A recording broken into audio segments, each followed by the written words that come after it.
Terima kasih Mas Rizbian. Kita akan melanjutkan ke sesi pendadaran, di mana ini akan sesi untuk menguji kompetensi ilmu kesehatan masyarakat dari Saudari Rabiatun Adawiyah. Untuk kesempatan pertama kami Pak Hamdani. Silakan Pak Hamdani.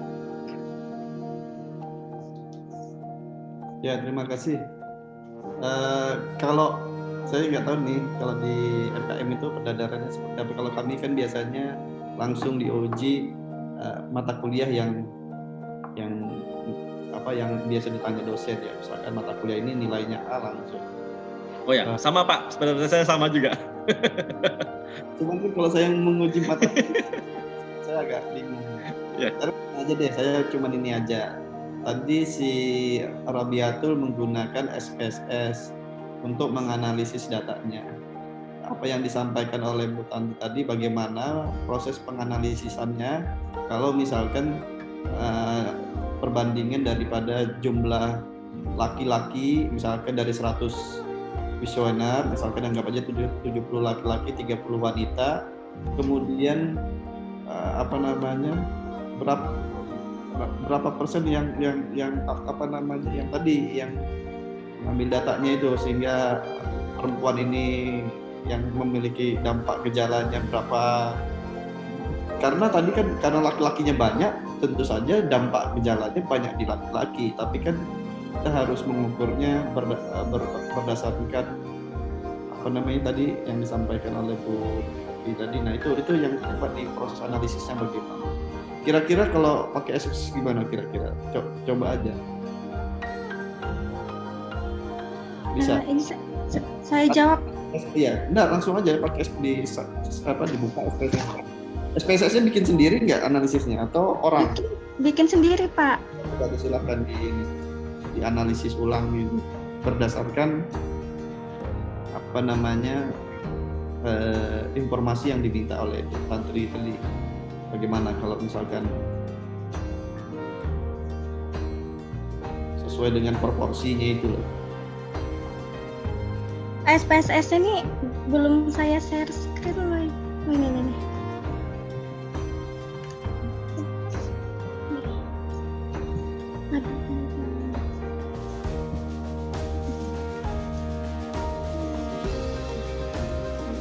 Kenapa ada Bia gendut ya namanya?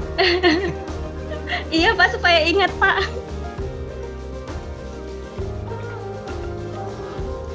Ini dampak pandemi ternyata Pak. Paham Dani, makin gendut ini dampak pandemi ternyata. Oh, malah agak ngurusan Pak. Oh iya ya. Wah ini perlu share screen kiat-kiatnya nih.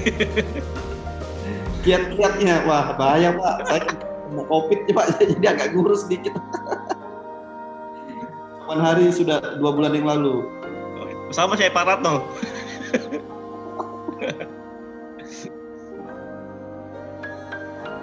Oke, silakan Rabiatul. Masih loading Pak. Oh ya, agak lambat biasanya.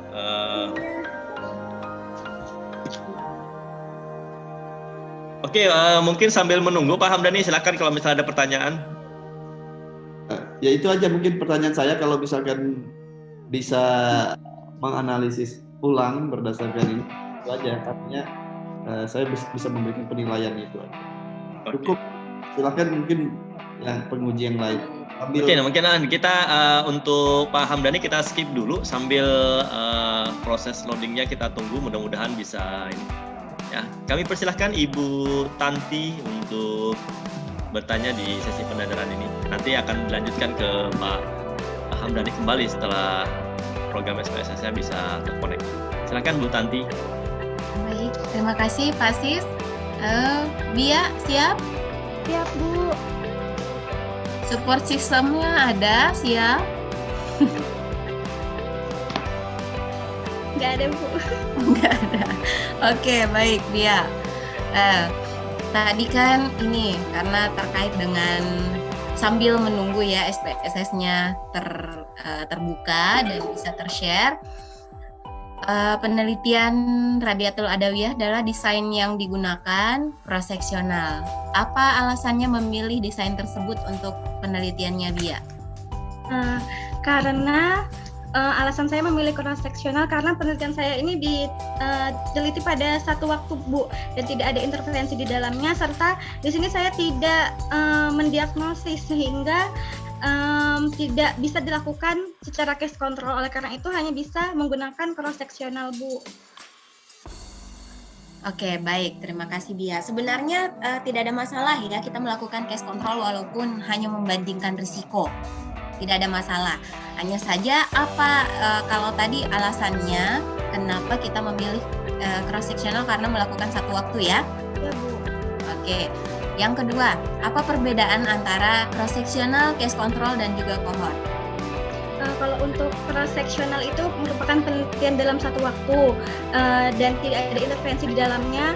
Lalu untuk case control itu adalah membandingkan kasus, mana kelompok yang sehat dan mana kelompok yang mana kelompok yang sakit sebagai kasus dan mana kelompok yang kontrol sebagai yang sehat, sehingga nanti penelitiannya ini di match, Bu. Kalau untuk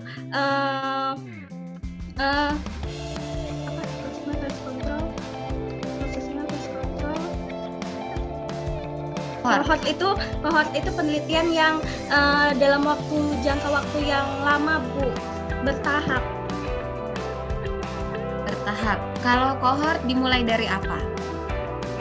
Kalau tadi kan kalau cross seksional dilakukan di waktu yang sama di satu waktu, paparan dan efeknya dilakukan bersamaan, pengukurannya. Kalau case control tadi dimulai dari mana?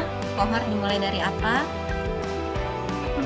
Kalau untuk case control itu dimulai saat mengidentifikasi dulu, Bu, yang mana orang yang didiagnosis dan mana yang tidak, lalu dianalisis dan dilakukan perbandingan.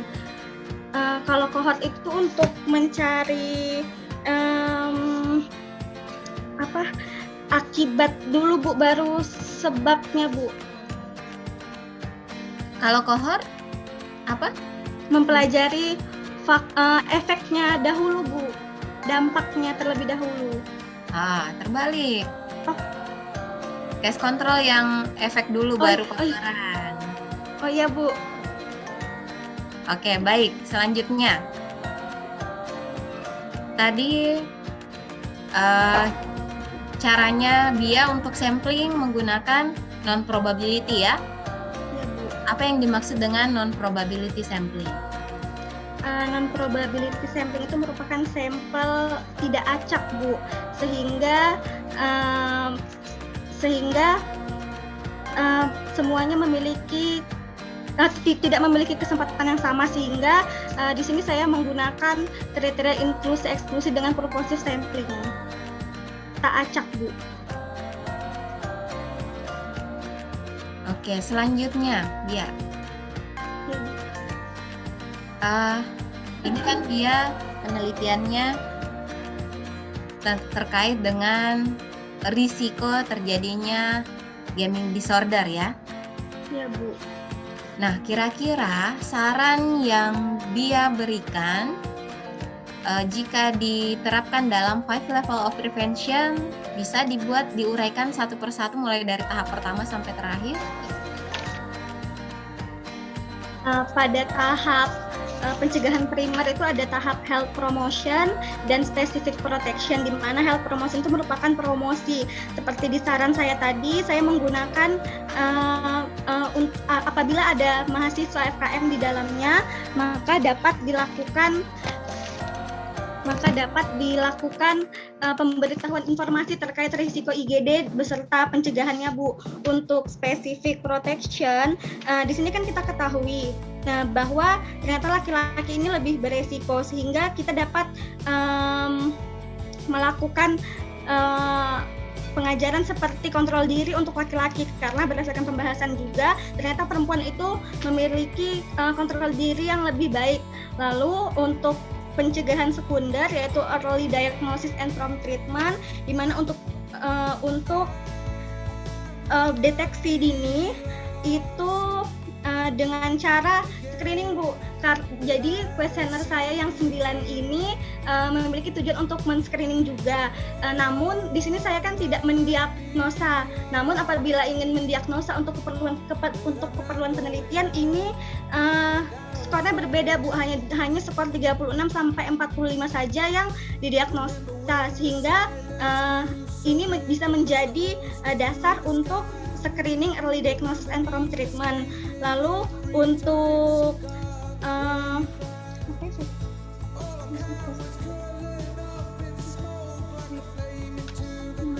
untuk tahap disability limitation, ini ketika seseorangnya sudah sakit, untuk membatasi resiko di sini kecacatannya. Jadi kalau untuk IGD ini, untuk risiko mentalnya yang lebih parah, ini kita kembali lagi harus ke praktisinya langsung Bu, karena di sini Kesmas tidak berada dalam ranah ini. Lalu untuk pencegahan tersier, rehabilitation itu kembali lagi kita akan melakukan pengobatan atau rehabilitasi dengan tenaga ahli. Misalnya dengan latihan kontrol diri agar dapat tidak bermain secara berlebihan atau dalam waktu yang wajar, tidak lebih dari 4 jam per hari.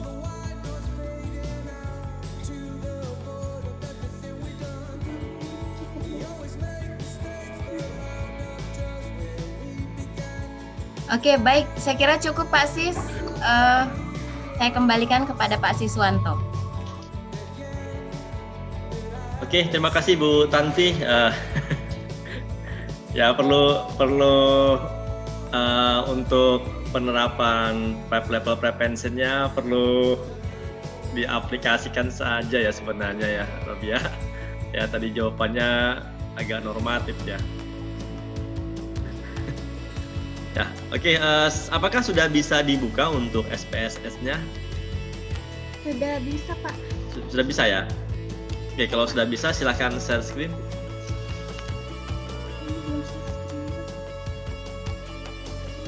Pak, ini apakah sudah share screen? Yang ada di saya masih di folder SPSS, folder hasil. Diganti saja, di out dulu baru di. Oke, sudah keluar ya. Oke, silakan, kesempatannya kami silakan Pak Hamdani. Baik, saya akan menjawab atau mempraktekkan dari Pak Hamdani, pertanyaan Pak Hamdani. Yang pertama itu untuk ini tadi ya, uji hubungan antara jenis kelamin dengan risiko rendah, sedang, atau tinggi. Yang pertama Pak, saya melakukan tahap analyze, baru deskriptif statistik, lalu saya masuk ke bagian cross tabulation. Nah, lalu untuk variabel dependen saya itu masuk ke kolom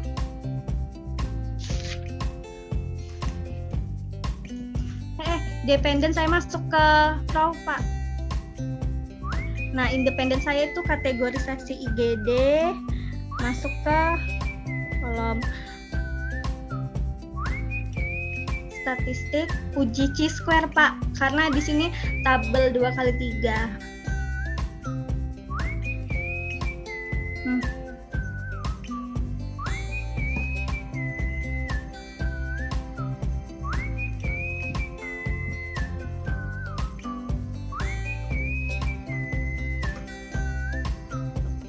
Nah, ini Pak hasilnya dilihat di persen chi-square, hasilnya 0,029, sehingga ini kurang dari 0,05. Untuk share screen hasil kan beda screen dia. Share screen-nya tidak muncul. Ya, untuk hasil itu pasti beda screen pasti. Dia pasti di output. Ini kan di data. Hasil. Nah, ya, oke. Ini Pak, di bagian persen chi-square 0,029 itu yang dibaca, dan selnya memenuhi syarat. 0% kurang dari 5. Oke. Tadi yang labelnya apa namanya, jenis kelamin 1 itu laki-laki atau perempuan itu? jenis kelamin. di aliasnya itu coba yang di satu ini jendela kan penginputan datanya. Ini Pak. Nah, itu ada jenis kelamin angka 1 sama 2. Iya, Dua 1 itu laki-laki, 2 itu perempuan Pak. dibuatkan aliasnya seperti itu ya. Iya Pak. Ya cukup Pak Asis itu aja Pak menguji bahwa ini analisisnya benar-benar dibuat atau tidak. Ini atau tidak. Kayak kami di bidang komputer itu kan langsung ya saya nanya coding. Coba tunjukkan coding ini di mana, kayak gitu kan. Kalau ketahuan nanti dia buat sendiri. Oke, ada dua sendiri dan kawan-kawan Pak Hamdani ya. Ya, itu untuk menguji aja bahwa Robiato ini ya, menganalisis sendiri. Saya kira cukup Pak. Oke, terima kasih Pak Hamdi. Oke, coba Rabia ke sales skill untuk output.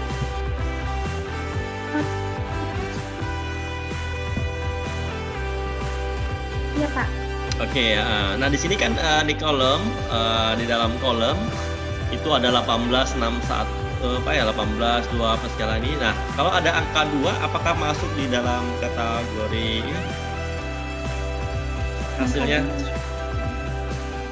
kan kalau tabel 2 kali 2 apabila di dalam nilai kolom itu ada kurang daripada 5, maka yang dicermati berbeda. Oh, kalau misalnya dia tidak memenuhi syarat, yang dilihat itu yang likelihood ratio, Pak. Oke, jadi untung Iya, ya ini untung memenuhi syarat, Pak. untuk memenuhi Dari syarat uji ya. sebelumnya, Pak. Oke. Nah, tadi juga ada ya yang perlu dilihat ya memang caranya ya. Tadi ada kenapa mengklik ada chi-square dengan correlation? Oh.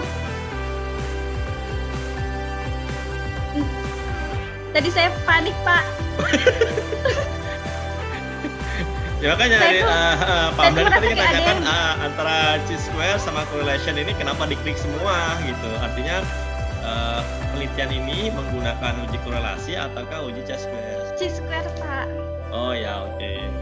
Ya, jadi perlu ini ya, jangan untung-untungan kalau melihat dari hasil gitu. Wah, untung aja nilainya nggak tapi jauh berbeda dan masih dalam masuk di dalam kategori kurang dari nilai alfa 0,05. Oke ya. Oke Pak Ratno, kami persilakan Pak Ratno kesempatan untuk pendadaran. Oke, makasih banyak Pak Siswanto. Rabiatu. Yes. Oke, makasih banyak Pak Siswanto. Rabiatu. Ya, sudah tiba ya. Cepat sekali rupanya.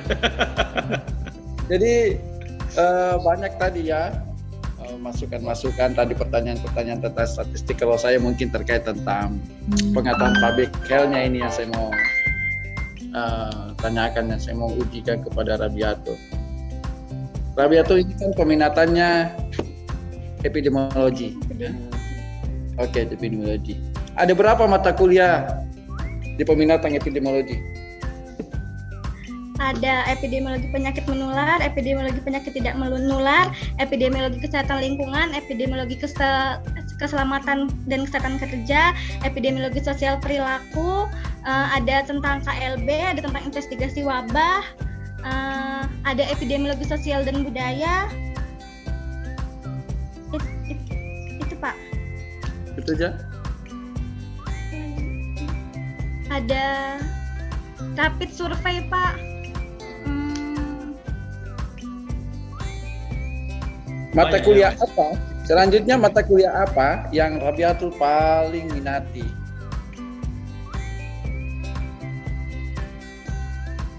Epidemiologi apa ya? Manajemen KLB, Pak. Oke. Apa itu manajemen KLB? KLB itu kan kejadian luar biasa atau tingkat angka kesakitannya terus-menerus dan memiliki kriteria.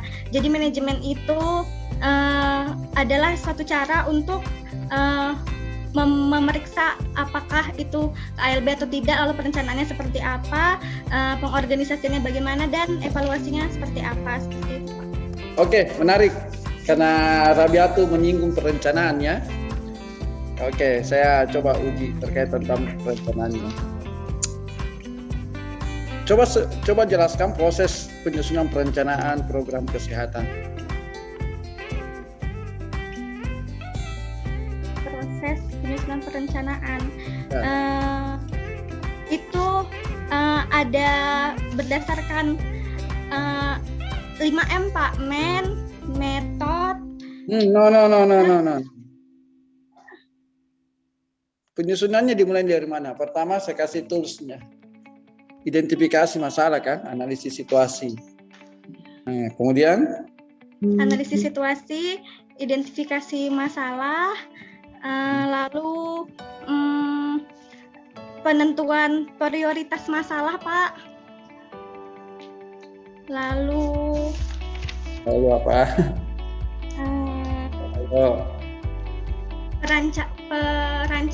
Pembuatan solusi dan evaluasi.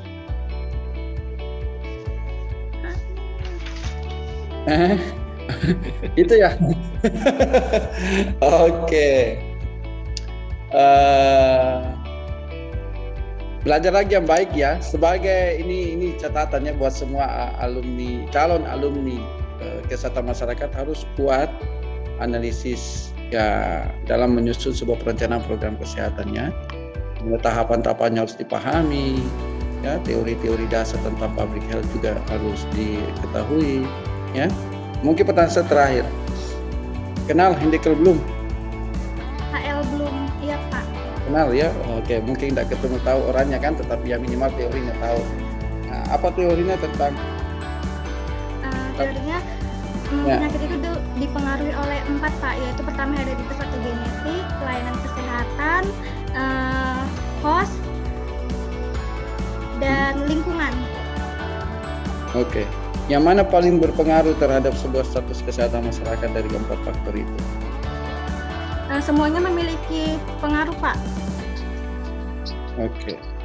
Kalau di public health, kira-kira yang paling berpengaruh yang mana? Yes, Mas. Karena saya epidemiologi Pak, saya host dan environment. Host dan environment. Oke. Makasih dan saya Pasis.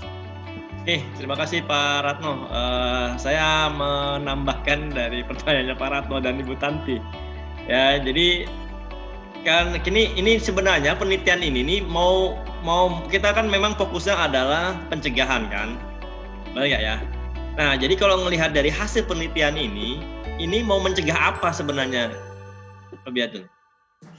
Mencegah agar tidak IGD Pak, karena di sini saya telah mengukur apakah orang ini berisiko rendah, sedang atau tinggi, sehingga apabila sudah berisiko tinggi itu warning untuk terkena IGD Pak. Nah ini permasalahannya, ini kan sudah mendiagnosis berarti. Tidak Pak, kenapa saya bisa berkata seperti itu? Karena di risiko tinggi ini memiliki poin 30 sampai